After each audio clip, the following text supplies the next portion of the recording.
Hey, this is David Wade with the Mortgage Edge podcast, brought to you by Click and Close Mortgage. Today, I got a very special guest, South Texas, New Braunfels, Austin, San Antonio area, Yeats Pearson. Yeats, welcome to the show. How you doing, sir? I'm good. How are you, David? It's good to be here. I'm good. I'm good. Well, I've been super excited about this, man. A young guy like you, killing it in the real estate world. Let's kind of rewind a little bit and start about your journey. How long have you been in real estate? How'd you get started? So, been in real estate 4.5 years now, working to get my broker's license, but I got into the business just for real estate investing. That's what I was going to do. I had a previous career in the manufacturing industry, started doing that when I was 18 and just kind of was there 5 years, and then let's see, I was like, let me go a little bit further. But after I turned 25, started thinking bigger picture and what I wanted to put my money into, and I found real estate investing. And so I was just going to learn about real estate investing and do that on the side. And then 2020 happened, COVID and all of that fun stuff. So I decided to get my real estate license and switch careers because I knew it would immerse me in the industry and help me out with the investing side.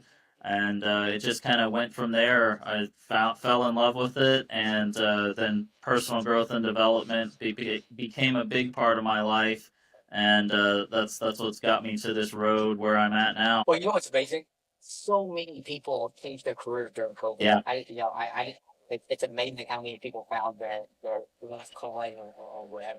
But you're kind of a unique breed. I mean, you're a thinker, a grower.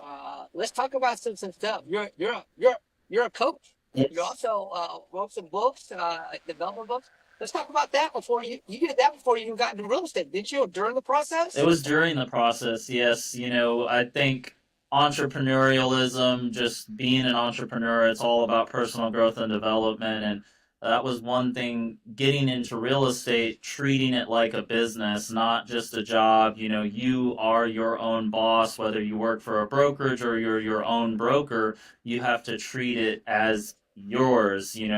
Take full responsibility.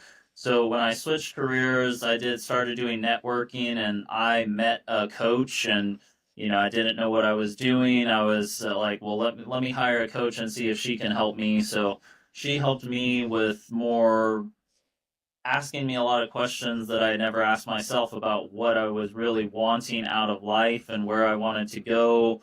And she also helped with little things like branding and marketing and stuff that I had never had to do before in my previous career. So I saw a lot of value in what she did for me, and I wanted to do that for other people as well. It became something that I was more passionate about. So I got a coaching certification through Texas State University, certified professional life coach. And then my brokerage, EXP Realty, we also bought Success Magazine, which has been around for about 130 years. And from there, we created Success Coaching and Success Lending. And so then I went through another coaching certification with Success Coaching, more neuro-linguistic programming, and just a lot of stuff that I really enjoyed. I'm certified in DISC personality assessment. So the more that I learned about myself and the more that I worked on myself, I started seeing a direct correlation to the growth in my business. The more self-aware I became, the more emotional intelligence that I had, the more that it benefited me working with my clients and building relationships within the community. So that was something that any agents that I bring on, I tell them, the more you work on yourself, the more it'll transfer into your business. So that through that process, I got into taking classes on social media and education.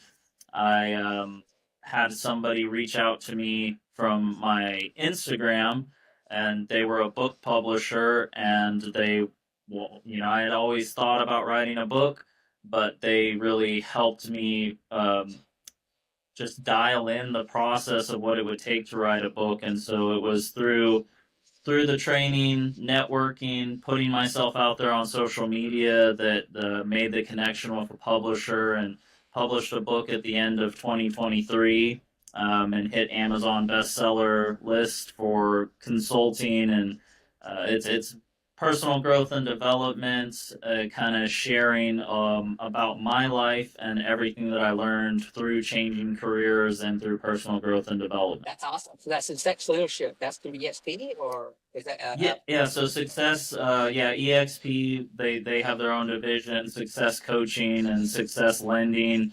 I've just really narrowed in on the coaching part of the business for it. I don't necessarily have to coach real estate agents. I've coached chiropractors, registered dietitians, massage therapists, business owners. It's a holistic style of coaching where we're looking at all of the different aspects of your life. And then from there, I'm certified with a guy named Brendan Burchard, who's one of the top mindset and performance coaches. Yeah, so I'm a certified high performance coach with him. And the first two coaching certifications I really enjoyed, and I felt like I had a lot of the ingredients, but not the right recipe. I didn't get a lot of training on how to run a coaching session, how to build a coaching business. And with Brendan Burchard, he has a very structured program to take someone through a 12-week coaching program where every week has a specific outcome. First week, we're looking at all of the areas of your life, your health and wellness, your finances. The next week, we get more clarity on where you're wanting to go, and then look at your energy. What are you doing in your life that gives you the energy in order to accomplish all of the tasks and the things that you want to accomplish to have a fulfilling life?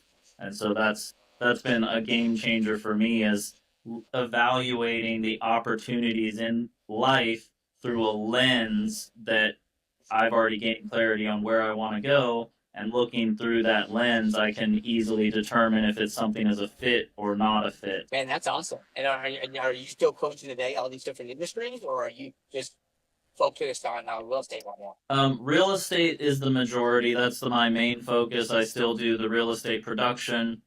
I have a select few personal coaching clients, but I don't take on too many because that's more of my long-term vision. In the future, I see myself doing more personal growth and development, coaching, public speaking, but the core of my business is real estate sales, working with investors, working with individuals and families to help them buy and sell residential real estate, and now helping agents learn the process of doing that as well. So growing my team with EXP, bringing on agents to help them be successful, to kind of share what I've learned that's helped me be successful in the industry. That's awesome. Well, let's talk about your market, man. You're in New Braunfels, but you serve everything from San Antonio all the way to Austin. Is that correct? Yeah. I don't get too much into Austin or too far into San Antonio. New Braunfels is where I live. It's kind of, we're one of the top places to move to in the U.S. National Association of Realtors ranked us in the top 10 for most desirable cities. We're a somewhat of a tourist town. We have two rivers that we have lots of tubing. People come here on vacation. We also have a big water park called Schlitterbahn. The growth that we've had from 2010, it was a population of about 52,000 people, and now we're at about 120,000 people in the last 15 years. So the growth has been phenomenal.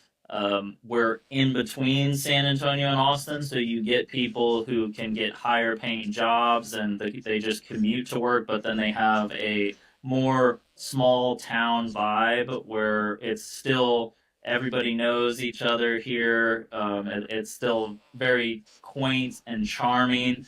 In the winter time, it looks like something out of a Hallmark movie. The whole downtown is lit up. We have festivals. One of the biggest attractions is Wurstfest. It's a 11-day German beer and sausage festival, so that brings in people from all over the world. And then they just find an excuse to shut down the streets for kind of any festival We've got Dia de los Muertes, we have Wassail Fest, we have just every month, pretty much out of the year, we got something going on, parades and events that draw crowds from all over the country. Well, it's one of the best kept secrets, but Yeah. it's not. I don't know. It's too much of a secret anymore because, like I said, it's nestled right between San Antonio and Austin, right in the middle, and it's growing. It's growing like crazy. It seems like they're doubling, right? Every year Yep. over year. So, Yeah. Yeah. And man, so, what's it like down there? So let's talk about the new construction part of it because I know you do a lot of new mhm. construction, and I know that you do a lot of the investors. Let's Yes. talk about that in a few minutes. I always say when investors start buying, is whenever it's the market's out of people's realms. So are investors still buying in this market? Yes, absolutely. So I have a niche group of investors that they only buy new construction. They don't do fix and flips. They don't look for distressed properties.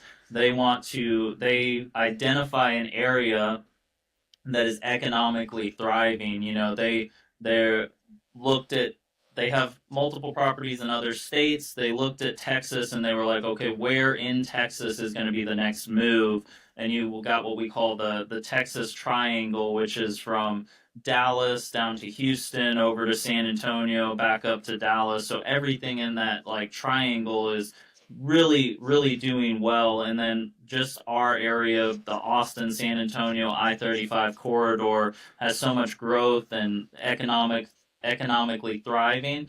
They established that this would be a good area to look at. So like I said, I've done a lot of social media. I built a YouTube channel and posted every week consistently for a year and a half before I got a good lead and had some good leads. But these have been the best clients that I've worked with. And so they buy new construction and then turn it over to a local property manager and put a long term renter in there. We're typically buying at the lower price point, entry level homes, but they get a good return on their investment here. We have a lot of inventory in New Braunfels, the most we've seen in the last couple of years. 2022 was probably the peak, and 2023 slowed down a little bit. We've had more of a market correction. So it's really great for investors looking to get some long term appreciation. The homes you can get at a more affordable price. You're looking in Austin area, entry level homes are going to be 400, 500,000. Here in New Braunfels, you can still get into homes under 300,000, mid 250s, new construction. So for investors and first time home buyers, this is a really great area to get in, especially now.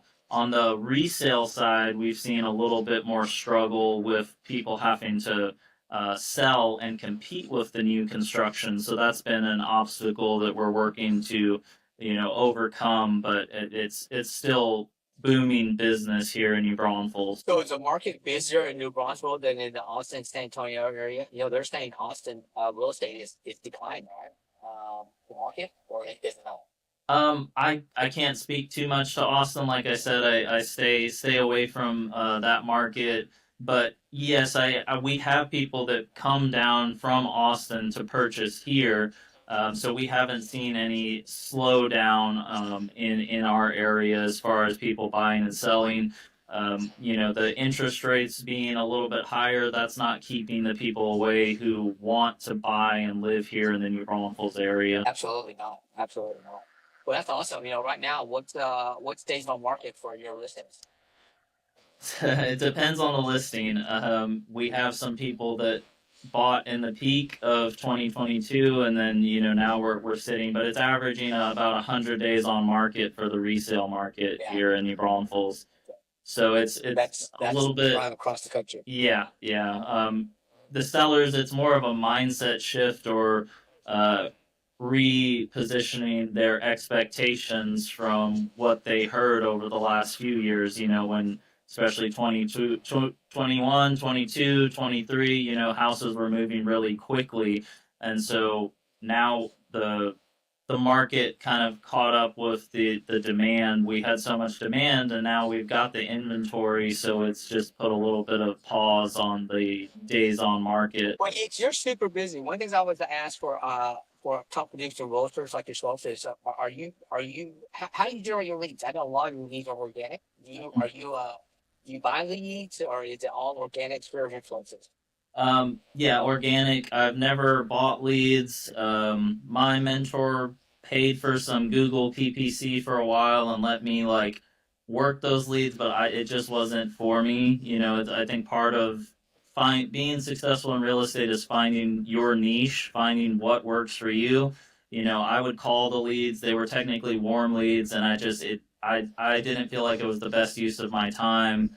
It wasn't fulfilling to me. I was kind of dreading it, and I finally just said, this isn't for me. So, what has worked for me is community involvement, belly to belly relationships, going out and networking in the community. I'm involved in a lot of different things. So, from the Junior Chamber of Commerce, like we have our own chapter here. I'm on the philanthropy committee there, getting involved in my real estate board, doing leadership programs, again, personal growth and development. It's finding what you already like and then going and doing that thing. And then as a byproduct, I'm also a realtor. So I've gotten deals I went through Texas Realtors Leadership Program, and I've gotten referrals from realtors from other cities and states.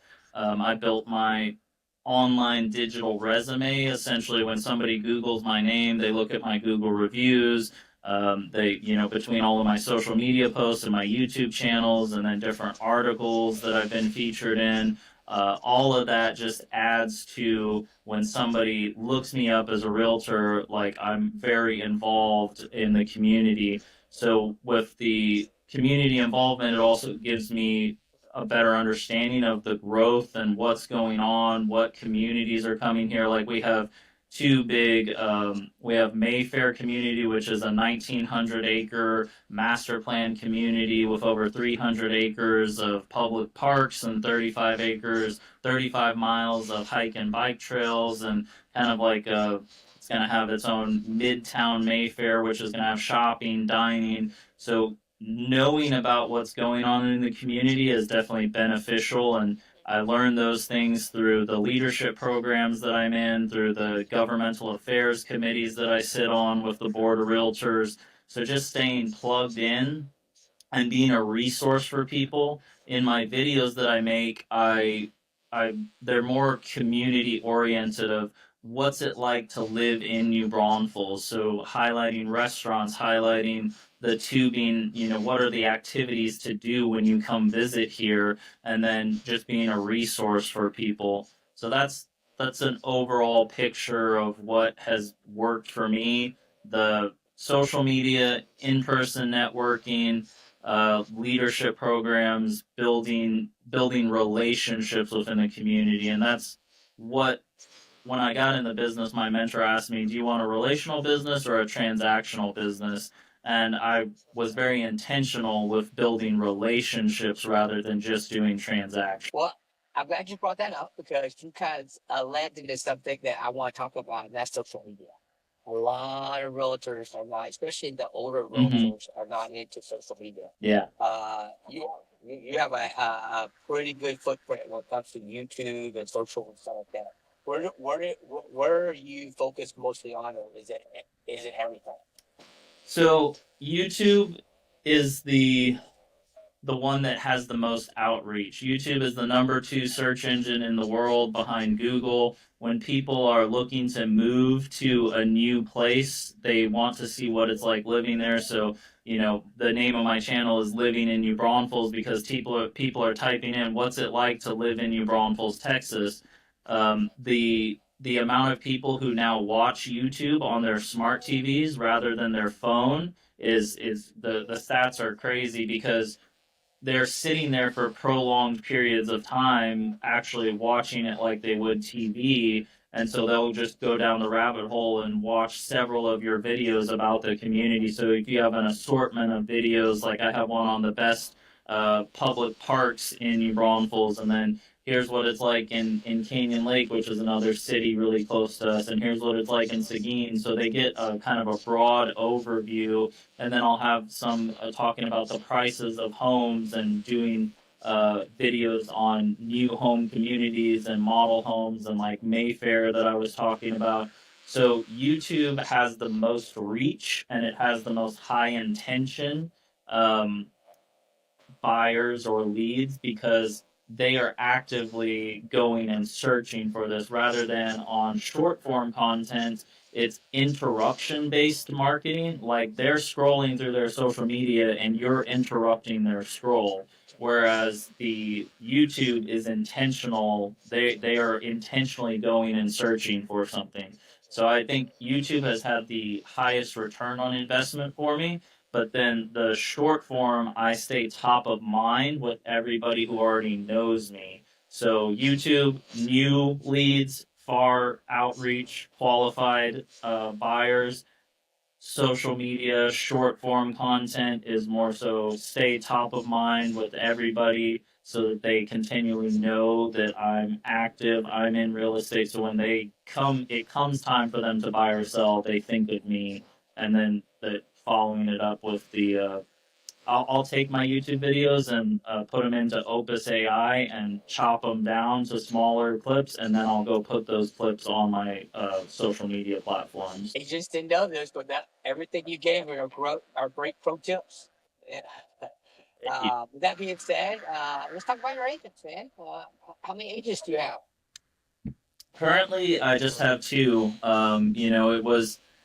I know that I don't need to be well versed in order to bring more agents on, but I'm a learner and I don't like not having the answer to a question. So like I said, I'm working to get my broker's license, so I've really positioned myself to have a great value proposition for bringing agents on. I've had some come and go, and with any brokerage, you have like agent retention.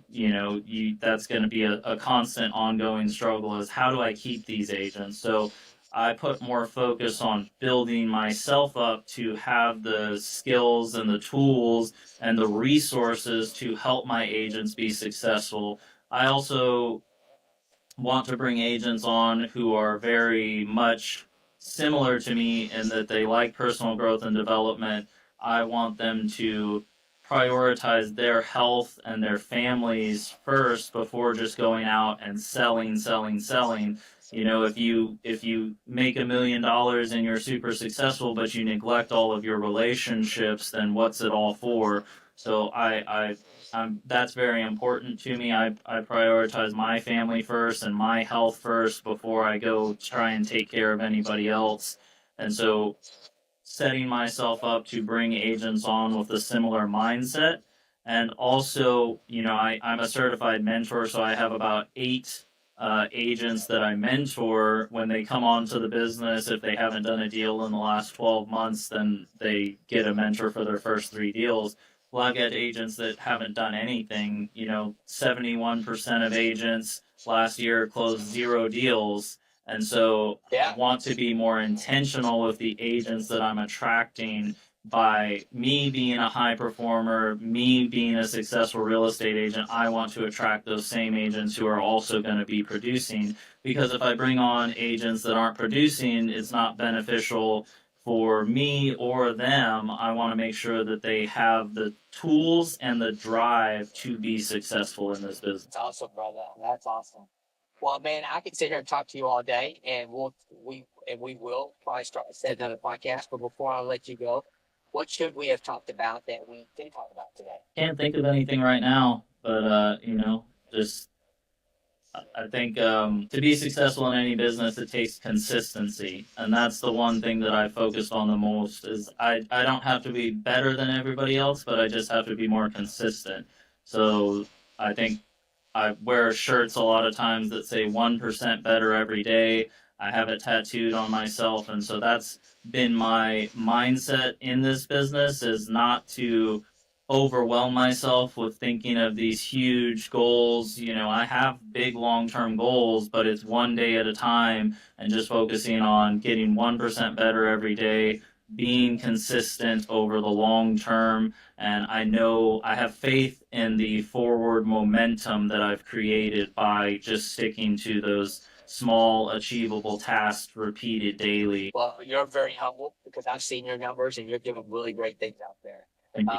And if I'm a client and I want to buy real estate in the Bronzeville area, and I want to find you, and I know they do, how do they find you? How do they get hold of you? Well, the best way is you can give me a phone call at 512-749-6532. Other than that, my name is difficult, so I'm sure you'll put it on the screen. You can Google my name or Yitz, your TX Realtor on all social media. And if you're watching this live instead of listening to it on the podcast, you saw that go across the lower thirds. Guys, man, if you're looking for real estate, whether it's investing or buying or selling or whatever you need, Yitz is your guy. He's a great guy, high performer, and will for sure deliver on what you need. Well, I'm David Wynn. I'm with the Mortgage Edge Podcast. Thanks for being with us this afternoon. You guys have a great weekend. Bye, guys. Bye.